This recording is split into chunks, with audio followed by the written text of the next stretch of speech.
Hello and welcome back to Skin Stories, or welcome if you're joining us for the first time.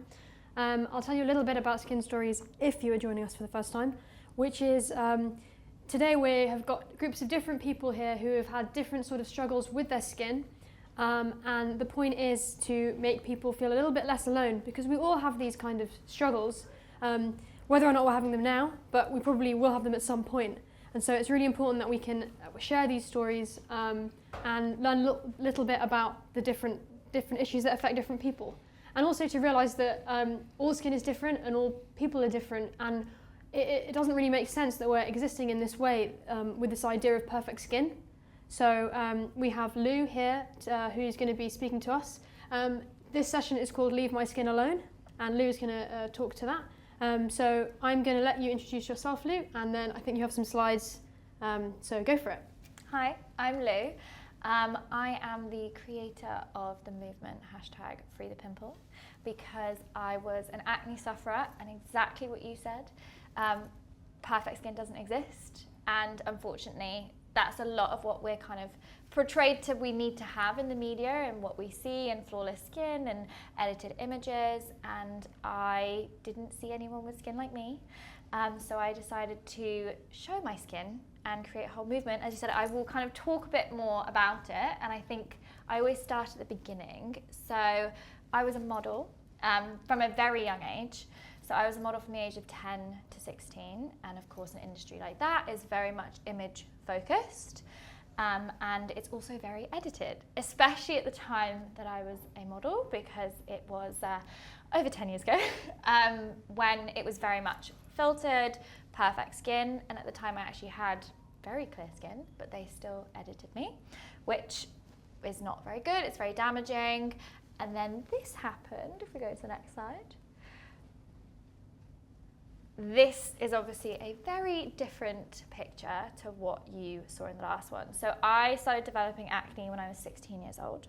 So going from being this model that was very image focused, and I think I was quite naive because I was very young at the time, didn't really focus on like how damaging those images like were that I was the one in, until this happened, because I was pushed out of the industry. So I lost my career at 16 because I developed acne, and I kind of developed it overnight, which sounds crazy, but it very much came out of nowhere.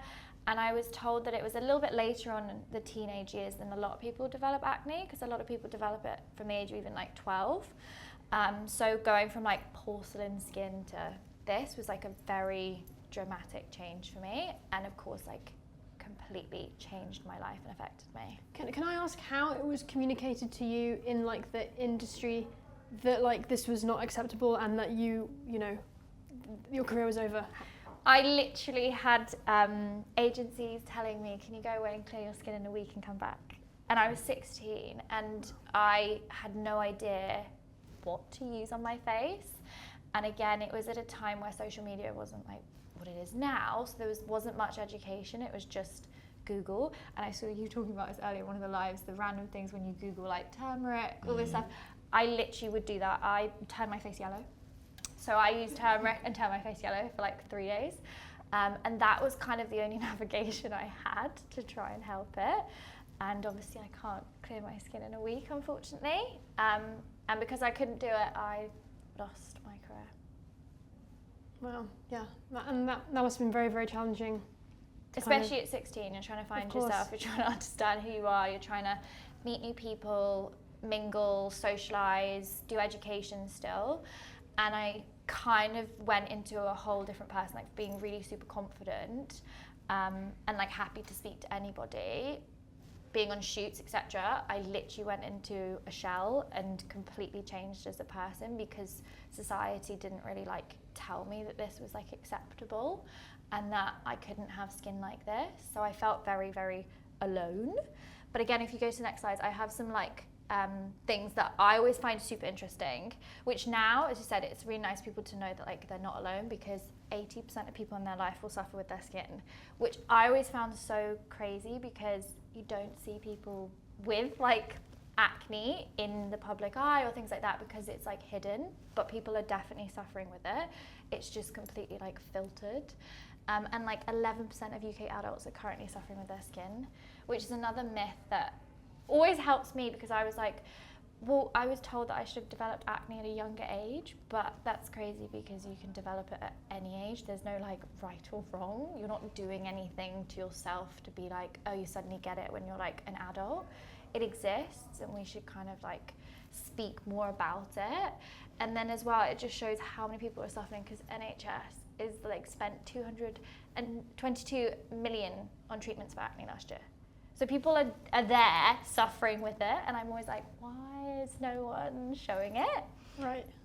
Which again, if you go to the next slide, this is so interesting to see the age group of people suffering with acne. As you said again in the beginning, everyone's skin is so different. Like it's the first group that we think most about, I suppose. You think, yeah, by adulthood, you've grown out of it.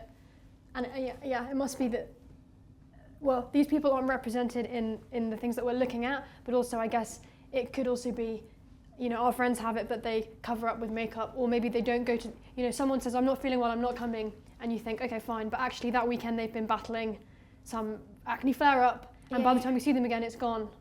Because society doesn't like tell us it's acceptable to show it, which is really sad, because no one's skin's perfect at all.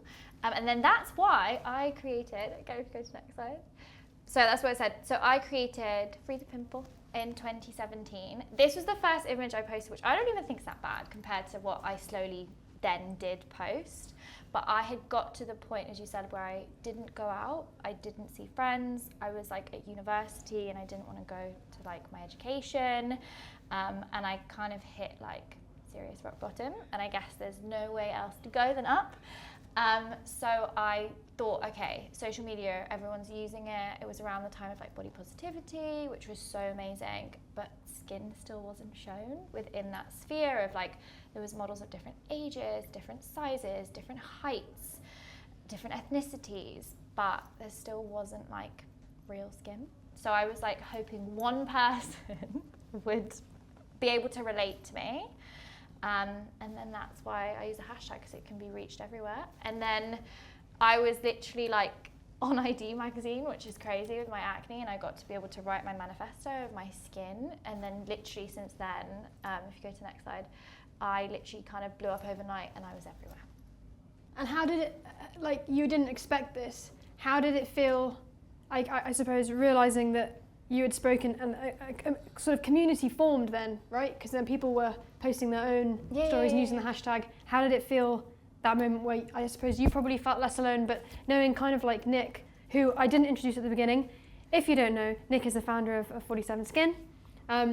Similar to Nick, kind of tapping into this community of people and building it. Like, how did that feel to you? It made me feel less alone. And again, if you go to the next slide, it does actually show how many people have now used the hashtag. So we're at 41,000, which is insane. And there's people from literally all different walks of life, different countries, different ages, men, women, everyone, who are showing their skin. And it just actually made me have more confidence. And I know my community's also said the same thing, is it suddenly made you feel like you took the Band-Aid off. Because as you said, people, if they even have one spot, they want to hide it. And they'll go, oh, I'm not going out tonight because of this, or like you have a date, you cancel it, anything like that. Suddenly it exposed like our secret, let's say. And then it just made you feel like, you know, kind of invincible, because you're like, I'm not hiding anything anymore, I don't need to. And there's other people like me, and they all have their own followers now, they all have their own communities, there's like, they're all working with amazing brands. Like it's really nice to see that my one small image, as I said, it wasn't even just supposed to be about me, it was like, I needed help from someone, they also need help, and now we've created this whole community of people online. Yeah, well, yeah, it's fantastic, and it just shows like the power of being vulnerable, actually, and yeah, what you're saying about kind of like worst case scenario, like what would happen if somebody saw this? Oh, it's not this terrible thing that I thought, and that is contagious, right? In any sort of way, like feeling secure about how you look in not just the skin. Once you come across someone, and so in my football team, everybody has like hairy legs, and there was a time at school where I would never go into school with hairy legs, or I would wear trousers or something for sure. Like or at a festival, if suddenly we had to go and it was really hot, and I'd think, oh my god, I haven't shaved my legs. But now playing in a queer football team where I think people a long time ago decided not to do that. Now I sometimes feel weird when I see people who haven't got hairy legs. I'm like, whoa, you're spending time like maintaining those legs. You don't need to do that. So yeah, I think it's really amazing, this domino effect that you've been a part of. But I think it's nice our generation's the one that kind of was like, nope, we're not going to feed by these fake rules of this like shadow that we have to hide behind. It's like we need to be real. And as you said, and that's why you could brand, like acne exists. Like for some reason we all acted like it didn't, and I genuinely felt like it didn't, and everyone was going, oh yeah, other people suffer. I'm like, where on earth are you? Because you're not in my friendship group. And that's the thing as well, I think that was hard, is why a lot of us kind of came together, is weirdly none of us had like close friends that had it, or like parents that had it. So suddenly you were like, am I an anomaly? Like, am I the weirdo? Like, is it my problem? Am I wrong? But you realise already this itself has got 41,000 posts. And I know the acne hashtag has like so many, that there are so many people who suffer with their skin. And also it's nice when brands are doing things for us, because we don't get the education about skincare. And that was my problem as well, is I actually never used moisturiser because I was so scared that it would make my skin worse. And no one kind of like helps you at school. They don't ever teach you about skincare. They don't even teach you about your own skin. So it's a hard one to navigate. I think the other thing that's interesting about all this is when you suffer from spots and blemishes, you look to, I don't really like the word celebrity, but you look to these really well-known people, and say if you used actors as a group, you'd think, I suffer from spots and blemishes, name one actor that has spots and blemishes, and you can't. But I think, so 29% of the population at some point have suffered with spots and blemishes. So they must, right, by numbers. And that's not helpful, because if you're trying to find your own image in the kind of celebrity world, you can't find it because they're simply not being honest about what they're portraying. And just to add to that as well, there's a few people that I've sort of seen are out and about where their skin does not marry up at all with that which they post about, and these big prominent names. I think that's harmful for everybody really, because it feels so. It's just an unrealistic beauty standard, isn't it, for people? No, I was just saying that's the thing, is they don't even look like it themselves. And it really makes me sad that people do that, because no one has perfect skin. Like at the end of the day, it does not exist. We do not have like flawless skin. I always say like flawless is not a skin type, and poreless exists. It doesn't exist because people think, oh my God, I can get rid of my pores. The amount of girls who say, how do I get rid of my pores? I was like, you can't. They're like normal. I was like, you're a human being. You literally have pores all over your body. And they're like, really? But it's like the uneducation. And I was like, it actually helps, because when you use good skincare, it helps like to go into skin and help it. And they're like, really? Oh, I thought it was supposed to be poreless. I was like, who told you that? Like really, it's sad. But I think it's also, before brands were trying to sell a product, so they would sell you the dream, and that's what they thought would help you like buy it, and then you'd realize and go, actually this isn't like selling me the dream. Whereas it's nice now that we have more brands that are like, we can help you. It's not obviously going to change your life, but we can like help you with hydration, we can help you with certain things. The reality, I always was like, wouldn't that sell a product more than selling you this false perception of images that don't exist? And if we go to the next one, I think. So I have, again, as you said, so I've now kind of, maybe I'm shouting myself out here, but I think it's interesting to see how I did a 360. Because that was one of the biggest things I really wanted to do, is I still love the fashion industry, the modelling industry, but I kind of wanted to show them, to an extent they were wrong, that I could still do it with acne. So I was actually in a editorial magazine. I was shot by a photographer that shot Kate Moss. And I was in Love magazine, as you can see, with my acne on show. So that was one of my biggest things. I was also one of the first models to ever be in a skincare ad with acne. So I did a 360, which was nice. I gave a TED talk the other day, which was super fun.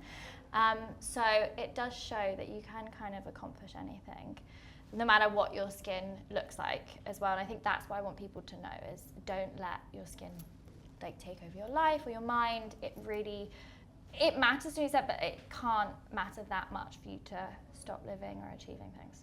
Where did that come from? Because you've spoken about feeling at rock bottom and being at a place where you didn't feel this way. Is this something that you've kind of built within you over time? And like, yeah, what would you say to someone who's struggling right now, who's maybe looking to you and thinking, well, you don't really have really bad acne anymore, so it's easy for you to say. Like, I think the biggest thing that helped was community, because I say that to people is, if you are suffering, you usually are suffering alone, sadly, and sadly people in your life probably don't have skin like you, so you can't relate to the images that you see or the people you kind of look up to or see, as you say, like celebrity wise, or even in magazines. So you should kind of utilize social media, which can be good. I know it's also can be, you know, a scary place sometimes, social media, but there's a side of it where there's amazing communities of people online who you will relate to, and suddenly it opens up a whole different door where you're like, okay, that makes sense. They understand me. And then slowly, it just made me feel like I was accepted.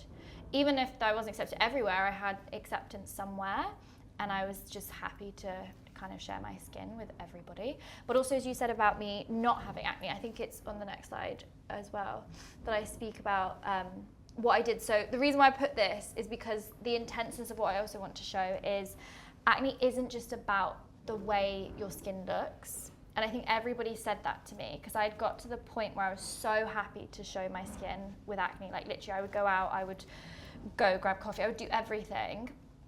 But it's not just the way it looks, it's also a very debilitating thing.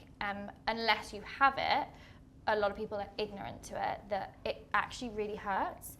So I had got to the point where I had suffered with it, oh my God, for like 8 years. And I started getting extremely painful ones, like on my jawline, on my forehead, that I would actually have to take like paracetamol, because it would hurt, they would pulsate. I know a lot of the community, again, they say like literally you would like go on your pillow and it would bleed. So it's not just about the vanity of it. It's really, really painful. And I did end up going on an extremely strong medication, which is why I put the side effects, because a lot of people were, as you said, oh, so you're like clearing this, like, are you a hypocrite? And as I said, it was at the point where I could not function anymore for certain levels of pain. And unfortunately, there isn't loads and loads and loads of research that kind of goes on into acne in those ways medically, because they see it as like, obviously it's not as important, it's not a life-threatening disease, but it can have such an impact in certain ways. So this is the kind of answer that a lot of people go on, and it was a very hard thing for me to do, and it was a very intense journey that I don't like recommend everybody do. It's a very much, you have to get to a point of like trying other things, trying skincare. Like I know so many people who have an amazing skincare routine now, and they've been able to clear their skin, they've helped the inflammation. I know other people who like tried different like things, topical creams, etc., and it did help, but I did go on very strong medication. And so for some, including myself, going on medication like this, the side effects were so severe, it made me severely depressed. So for me, I was like, it's just a no-go. And actually I remember looking at that list years ago when I was about to go on it, thinking, and actually looking down and thinking, hang on, which would I rather? There some pretty severe things in there. So it's not a route out for some people. So 100%. Then you feel properly stuck, because that feels like the kind of last solution. And if that doesn't work for you, it's like, oh gosh, what do I do now?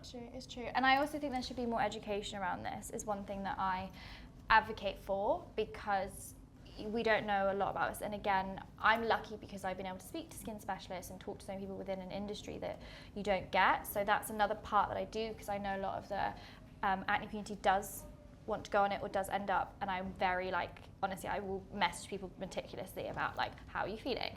How many milligrams are they giving you? If you're feeling like this, please do this, because they don't know. And I'm glad I didn't go on it when I was 16. I went on it when I was in my 20s, because they give it to teenagers who are like 14. And especially then you're developing in your mind, in your body, that I think you probably get more side effects. And I don't think, as you say, there's so many other routes for you to try before you do this. I've said this before in sort of meetings and stuff, and obviously very passionate about it, but you know, we have a solution to this problem, and it really matters, because there are people out there who are 14, 15, 16. Just imagine, if you will, you're that age, life is already very, very challenging. You've got, your face is covered in spots, I don't know, you might be getting bullied at school, and you have every reason to feel sad and down. You're then taking a medication, you're not with it enough to know that if you feel depression or whatever the thing is, that it's because of this chemical imbalance. When I had it, I was 25, and I was like, oh, hang on, I know enough about myself to know this isn't me, it's what I've got inside me. And so I came off it. So that is a massive risk. You've got a 15, 16-year-old who's already in that situation, then they plunge into a depression. That's a recipe for disaster. Exactly, and that's why we need to advocate for it more, and that's why, like, again, I'm not a person that I went on it for, but I will always say there's more to it. But also, if you go to the next slide, the funny thing I think is, as well, people think you look like this afterwards. And this is the one thing, again, I now advocate for, is you are not going to look like this. And if you go to the next slide, you'll see my skin. This is me after Accutane. I have scarring, I don't care. I still get breakouts. The amount of poor girls who message me and go, oh my gosh, I've had a spot now after I've gone on the medication. I was like, it's okay. That's normal. You do know every single human being in this like world has had a spot at one point, and they're like, it's not coming back. I was like, I promise you, it's fine. Like, there's no cure. That's also the thing people think. They're like, okay, cool. I'll go through all of this intense side effects and suddenly I'm gonna be like completely cured, my skin's gonna be perfect, I'm gonna get that flawless image that everybody talks about. But no, look, like, my skin's just real. And that's okay. And that's, again, now I very much advocate for is, I always still free the pimple because I still get them. And I do have like scarring and everything, and I don't care about hiding it because it's just real. And that's another type of skin that we should just talk about. Everyone has like scars, veins, spots, pigmentation, I don't know, you know, you get wrinkles. It's just normal. Yeah. Well, and imagine if we could see the image before, but with annotation of what's been done to it. Like, imagine if, like, a magazine, let's say Vogue magazine, I don't know, had an edition where every single thing that's been touched up had like an arrow to it, and you could like look into it and you'd just be like, oh, wow, okay, this has taken someone hours to sort out. Plus, maybe we could see the models, like, I don't know, their diet and the amount of holidays. I mean, they probably actually don't have a lot of holidays. But what I mean to say is their lifestyle, and perhaps they're quite wealthy, and so that helps them afford X, Y, and Z. Like, there's so much going on. That you don't see. Which you don't, and you don't, like, I'm only just thinking about it in this moment, having had all these amazing conversations today. But like, I imagine most people don't really think about that at all. They just see that and think there's something lacking within them. But also with social media being so prevalent in like teenagers' life, I went through, I said acne at 16, I'm 26 now, so that was like 10 years ago. Social media wasn't really a thing, and then it became a thing, but I wasn't the teenager who was like at school trying to find myself, you know, comparing yourself. I think that has even more of an impact, and I worry about like having kids and them seeing these images because they see it at such a young age as well, depending on when you choose to let your kid have social media, but they do see them. And as you say, I've also met a lot of people in real life who are still beautiful, but their skin does not look like the same it does on social media. And they're like, oh, I want to look like that. You're like, but they don't look like that. What do you mean they don't look like that? Because before it was magazines where you could kind of like the image I showed before. Okay, you can tell it's edited, but oh my gosh. People are very good now at using the Facetune and pretending they look like that. So it needs to advocate more of showing just real skin for especially the next generation to understand that they do not need to change the way they look, and the people that they're staring at don't look like that. Absolutely. It's actually really refreshing. There's a couple of names, I'm obviously not going to name them, but of very, very prominent people who I've seen, and their skin looks nothing like it doesn't. And it is refreshing, because you go, oh, well, they're about as kind of good as it gets in terms of aesthetics and stuff, and they have real skin. And I guess that you're never going to get, and in a way, they're victims as well, because if they do, we all know, right, if someone, I think Justin Bieber got photographed all to spots and he got nailed by everybody. Yeah, he did, it was so sad. Yeah, so you understand why they do what they do, but it just, the person who loses ultimately is the person who sat there on Instagram thinking, oh gosh, I don't like any of these people who've really, really kind of made it. Yeah, it would be a lot better if it was open and honest. But the British press, I think, used to do that as well, which was really bad. They'd try and catch out like a celebrity when they were like coming out like makeup free or something. And as you said, like Justin Bieber, they had one spot, and it would be like around the news that it was like so bad that he had like breakouts. Something must be going on. It's like he's just like, especially him, he was a teenager at the time. I was like, I think it's quite normal. Like he's just normal. And you feel for them, because when you've got spots and blemishes, you leave the house and you think, oh God, everyone's looking at my spots and blemishes. They're not. But if you're a celebrity, they might be. So they have every reason to feel insecure. There's huge parallels between that and weight as well. So the kind of how people feel about the weight and stuff, and that's perpetuated. Again, it's all the sort of similar things. So you got to feel sorry for them because they're under spotlight the whole time. Literally, it's really, really hard. But I think as well, I want to ask you a question. So when people are obviously suffering with something like this, especially from my community, what advice would you give for them to use a routine towards 47? I always say the same thing, which is try the serum. So the serum, I would say use it morning and night. It will make a significant difference to your skin almost on sort of first application. And our offer is really simple. It worked for me, it's worked for tens of thousands of others. If it doesn't work, we'll give you your money back. So that we're not trying to be another skincare brand like the one that I've always... dream. We're not. It's like, so I want to be the antithesis of all those brands with their huge budgets and their airbrush photos and stuff. And it's like, look, we have a solution. We think it can help you. And if it doesn't, then we'll just give you your money back and we wish you the best. And the point of the brand as well is, yes, we have a product to sell. It's not really the dialogue. The dialogue is like, we've been there. Most of the people that work within the business have suffered with skin concerns, and we want to join you on your journey and make you feel better about yourself. We do have a product that we think can help, but that's the main point. It's not supposed to, because whenever I used to go in stores when I suffered, I was just met with this like, oh, airbrush people, gorgeous people serving really expensive premium brands that I don't even know if I deserve, and so we don't want to be that at all. So my advice would be, long answer, try the serum, and if you don't like it, we'll give you your money back, but it'll work.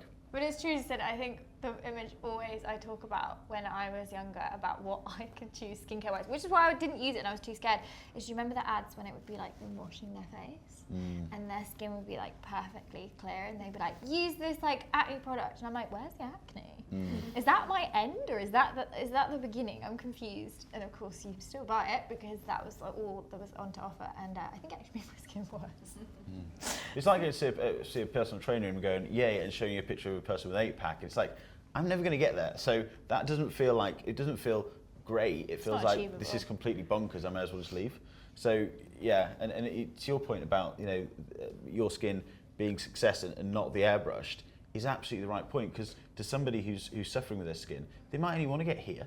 They might not want to look like Kate Moss or something, and so moving and incremental improvements are really important. The reviews that we get about people leaving the house without makeup for the first time in 10 years, that's success, not looking like an airbrushed model. Exactly, it's just getting the confidence to be able to love the skin you're in any way possible. I think that's what's important. But also, please use moisturiser, everybody, because it does help. And I was actually told it probably did make my skin worse because I've dried it out too much and couldn't use the moisturiser, but I was too scared. Well, we talked about it briefly before, but when you've got spots and blemishes, a moisturiser, it took us 3 years to get a moisturiser that didn't do this. But all that it felt like when I used to have it was that you put a moisturiser on and it's almost like the spot would just suck all the moisturiser up and it just get big, red, angry.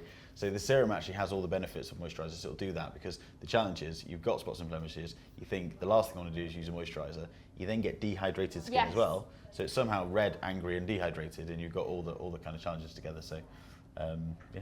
Amazing. But it's so nice to have now that there are like so much more out there as well, and I think that's what's nice. You said about how do people kind of find something to help them. There is actually quite good videos and education and brands now. Like there's actual brands who are formulated for acne, do use actual like people with acne to test the products, to also like be in the ads, which is amazing, because I'm like, why wouldn't you put the consumer in the forefront? Don't you think that would sell more instead of this false whatever image that you're trying to sell that's unachievable? Oh yeah, and this is what my biggest thing is, like, to say obviously like your skin doesn't define you. And I want people to know that, like, no matter what your skin looks like in all its forms, like, we are more than our skin, like, honestly. Like, you can achieve so much without having to think about your skin. I think that's a really lovely point to end on. Thank you so much. Thank This has been really brilliant, and for sharing your story and images and stuff. No, thank you, and thank you for having me. Thank you for coming.